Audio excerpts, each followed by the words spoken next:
got so much motherfucking design on right now. Bring it down, bring it back, make it clap. I got 3 old guys on the block, where it at? Bitches on the line, and you know. Assalamualaikum warahmatullahi wabarakatuh. Perkenalkan, nama saya Azidatul Khairia dengan akhiran NIM 0055.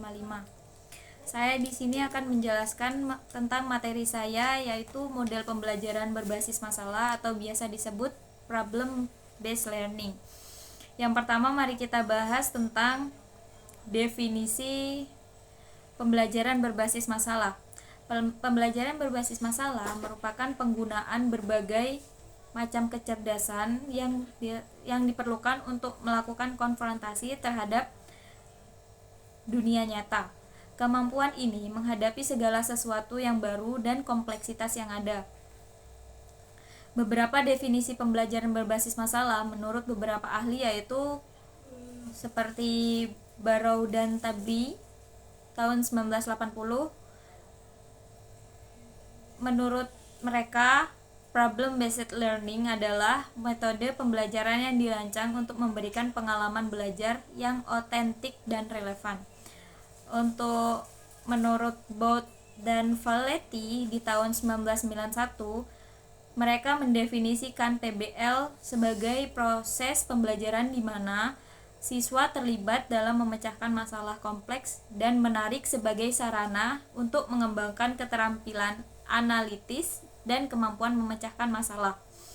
Untuk yang ketiga, Hamelo atau Silver di tahun 2004. Mereka menyatakan bahwa problem based learning adalah pendekatan pedagogis di mana siswa belajar melalui pengalaman aktif dalam pemecahan masalah yang nyata dan relevan. Untuk yang keempat, Savory dan Duffy di tahun 1995. Menurut mereka, PBL adalah sebuah pendekatan pembelajaran yang berakar pada teori konstruktivisme di mana siswa ditempatkan dalam situasi bermasalah yang mendorong mereka untuk berpikir kritis.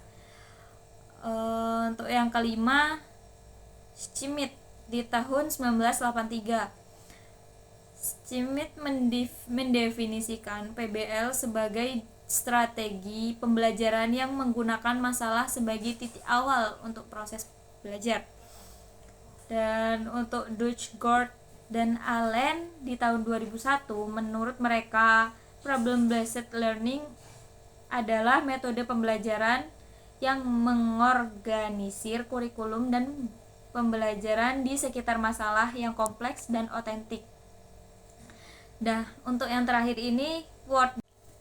Materi pertama ini memiliki beberapa karakteristik, yaitu permasalahan menjadi starting point dalam belajar. B. Permasalahan yang diangkat adalah permasalahan yang ada di dunia nyata yang tidak terstruktur. C. Permasalahan membutuhkan perspektif ganda atau multiple perspektif. Yang D.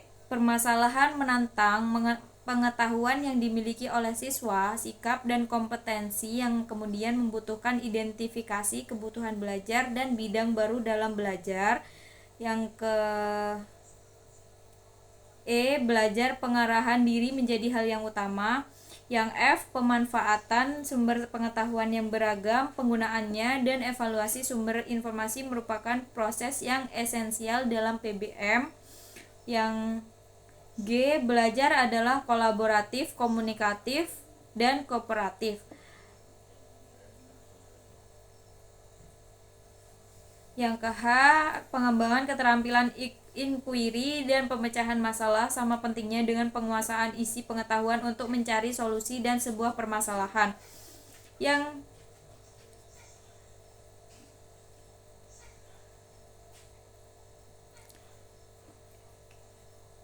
I. Keterbukaan proses dalam PBM meliputi sintesis dan interogasi dari sebuah proses belajar. Dan yang terakhir ini, PBM melibatkan evaluasi dan review pengalaman siswa dan proses belajar.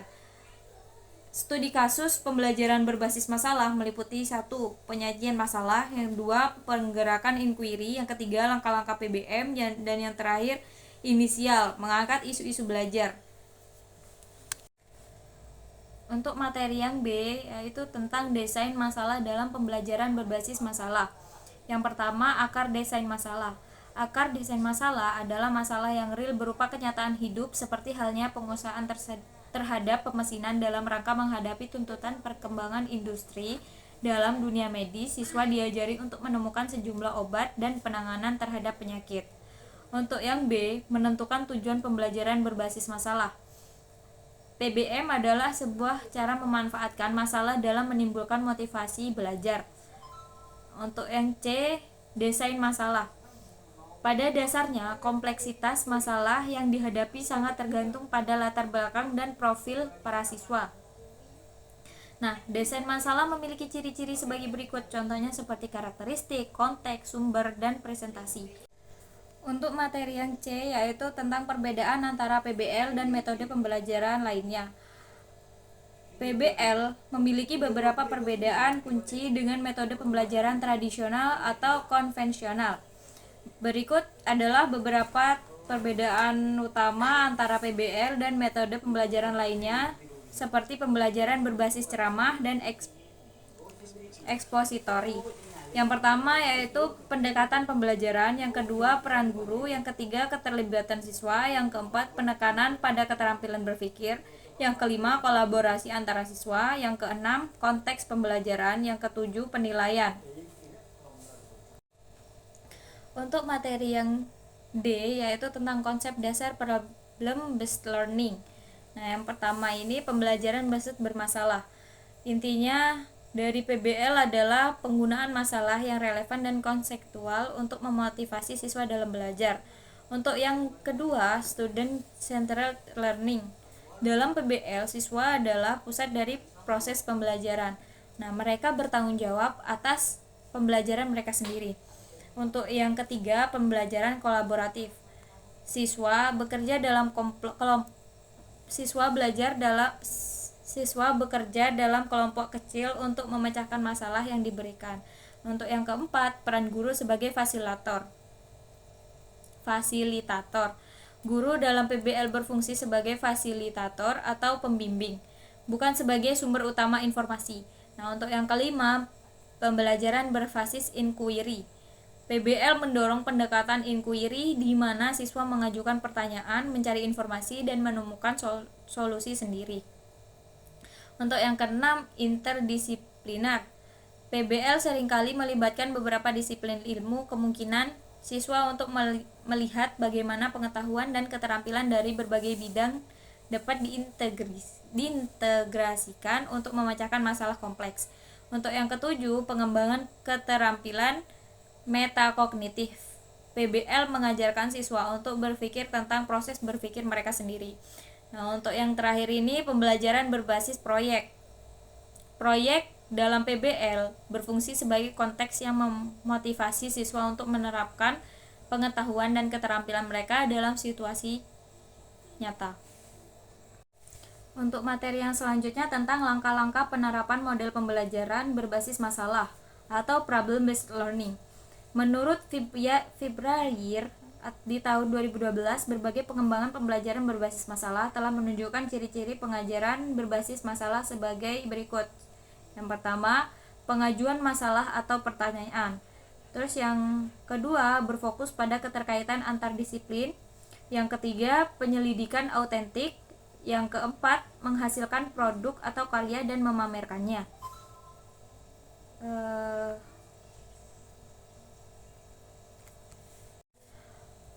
Untuk pembahasan yang F, yaitu pembelajaran berbasis masalah dalam mempengaruhi keterampilan berpikir krisis siswa. Problem based learning atau biasa disebut PBL memiliki dampak yang signifikan pada pengembangan keterampilan berpikir krisis siswa. Beberapa cara bagaimana PBL mempengaruhi keterampilan berpikir siswa yaitu: yang pertama, memperkuat kemampuan analisis. Yang kedua, mendorong pertanyaan kritis. Dan yang ketiga, melatih keterampilan evaluasi. Yang keempat, membangun keterampilan argumentasi. Yang kelima, mendorong pemecahan masalah kreatif. Yang keenam, mengembangkan keterampilan berpikir reflektif, dan yang ketujuh memperkuat keterampilan pengembangan keputusan. Untuk pembahasan yang G, pembelajaran berbasis masalah terhadap kemampuan kolaborasi dan komunikasi siswa. PBL memiliki dampak yang signifikan terhadap kemampuan kolaborasi dan komunikasi siswa. Beberapa dampak PBL terhadap kemampuan kolaborasi dan komunikasi siswa yaitu yang pertama mendorong kerja tim dan kolaborasi, yang kedua pengembangan keterampilan komunikasi interpersonal, yang ketiga memfasilitasi penukaran ide dan pendapat, yang keempat pembangunan keterampilan pendengaran, yang kelima pengembangan kemampuan negosiasi, yang keenam mendorong pemecahan konflik, yang ketujuh membangun kepercayaan dan kerjasama, dan yang terakhir persiapan untuk lingkungan kerja yang kolaboratif. Untuk materi yang G yaitu tentang pembelajaran berbasis masalah terhadap kemampuan kolaborasi dan komunikasi siswa. PBL yang memiliki dampak yang signifikan terhadap kemampuan kolaborasi dan komunikasi siswa.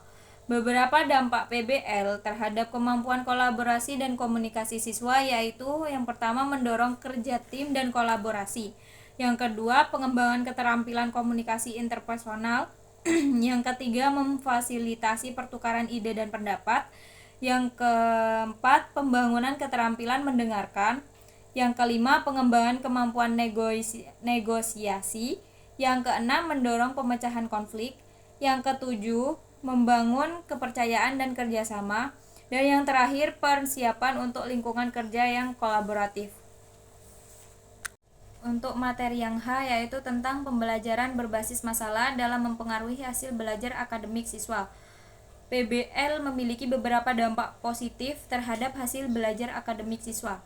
Beberapa cara bagaimana PBL mempengaruhi hasil belajar akademik siswa yaitu yang pertama peningkatan pemahaman konseptual, yang kedua pengembangan keterampilan berpikir kritis, yang ketiga peningkatan retensi dan transfer pengetahuan, yang keempat peningkatan keterampilan pemecahan masalah, yang kelima pengembangan keterampilan kolaborasi, dan yang keenam peningkatan motivasi dan keterlibatan, dan yang ketujuh persiapan untuk tantangan dunia nyata.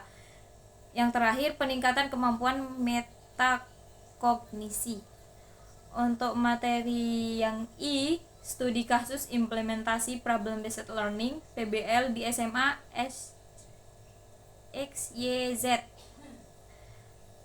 yaitu sebuah sekolah menengah atas di kota besar memutuskan untuk mengimplementasikan problem based learning atau PBL dalam mata pelajaran biologi untuk meningkatkan keterlibatan siswa dan pengembangan keterampilan berpikir kritis. Sebelum implementasi pembelajaran di kelas, biologi didominasi oleh metode ceramah dan hafalan yang mengakibatkan rendahnya minat dan partisipasi siswa. Untuk materi yang terakhir yaitu tentang studi kasus implementasi problem based learning di SMA XYZ. Latar belakangnya SMA XYZ di sebuah sekolah menengah atas kota besar memutuskan untuk mengimplementasikan problem based learning dalam mata pelajaran biologi untuk meningkatkan keterlibatan siswa dan pengembangan keterampilan berpikir kritis. Desain studi kasus. Lingkungan untuk mengukur dampak PBL SMA XYZ memilih topik ekosistem dan lingkungan hidup. Sebagai fokus PBL, siswa dibagi menjadi beberapa kelompok kecil yang terdiri dari 5 atau 6 siswa. Setiap kelompok diberi masalah nyata terkait dengan isu lingkungan di sekitar sekolah, seperti pencernaan air di lingkungan terdekat atau deforestasi di area hijau kota. Hal ini memiliki beberapa langkah penerapan PBL, yaitu yang pertama identifikasi masalah, yang kedua pembentukan kelompok dan peran, yang ketiga penelitian dan pengumpulan data, yang keempat diskusi dan analisis, yang kelima presentasi dan evaluasi, dan yang terakhir ini refleksi. Jadi kesimpulannya yaitu implementasi PBL di SMA XYZ berhasil meningkatkan keterlibatan pemahaman konseptual dan pengembangan keterampilan berpikir kritis serta kolaborasi dan komunikasi siswa. Studi kasus ini menunjukkan bahwa PBL adalah pendekatan pembelajaran yang efektif dan dapat memberikan dampak positif yang signifikan pada hasil belajar akademik siswa. Sekian penjelasan dari saya, kurang lebihnya mohon maaf. Wassalamualaikum warahmatullahi wabarakatuh.